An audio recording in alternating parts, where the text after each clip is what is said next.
so important to have economics and tokenomics is why we led up to this point, right? America was actually founded in 1775, and we didn't really have inflation until we created central banking. So in 1913, we had this central banking, and in the 30s, we went off the gold standard. And then in the 70s, we completely went off of the gold standard.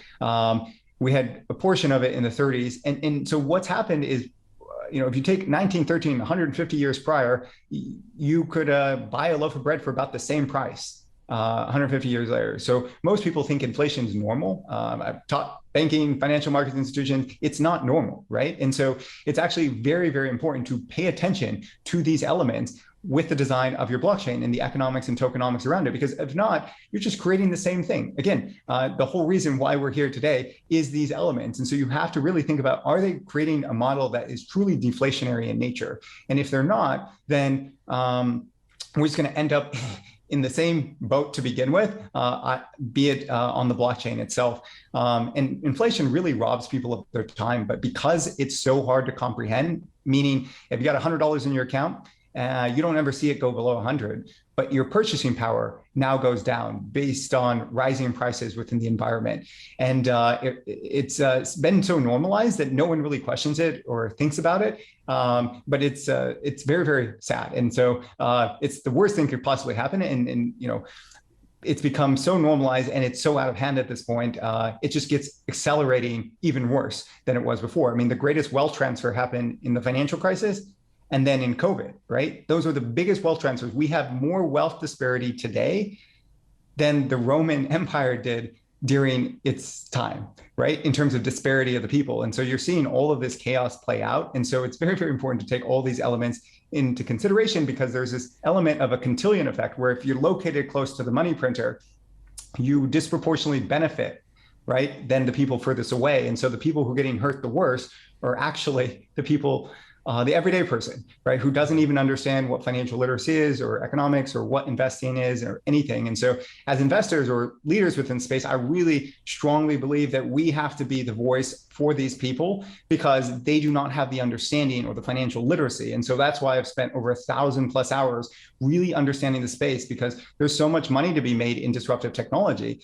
But it's like, it should follow the ethos as to why blockchain and crypto started. And if it doesn't, then in my opinion, like, we're just creating, everything all over again in the wrong way. This leads me to my point of like one of the biggest mistakes that I see, like being in markets for over 17 years and watching new investors come into the space, and they're excited about the technology, they're excited about everything within the space, but they're very naive about what they're buying, right? And everyone looks at price, and because we shop day to day, say in the grocery store, or we go shop for clothes, all we think about is price. But when it comes to investing, price is irrelevant. It makes no sense, right? But that's all people focus on. That's all they look at. So you get something like Cardano. Everyone looks at it, it's $2.74. But the truth is, it's a $90 billion market cap. That's what you're buying. You're not buying $2.74. That's just a function of the market cap, right? And the supply that's outstanding. So, and that's why this chart sort of gives you like a relative understanding of what really matters versus what people see. And most people, they look at these prices and they think, oh, it's going to go to Bitcoin's price, right? And so I'm going to buy it at $2.74, and I'm going to end up, waiting for it to go up to 40 or 50,000. It doesn't work that way. Like that's not how these elements work. You have to understand the market cap element of it.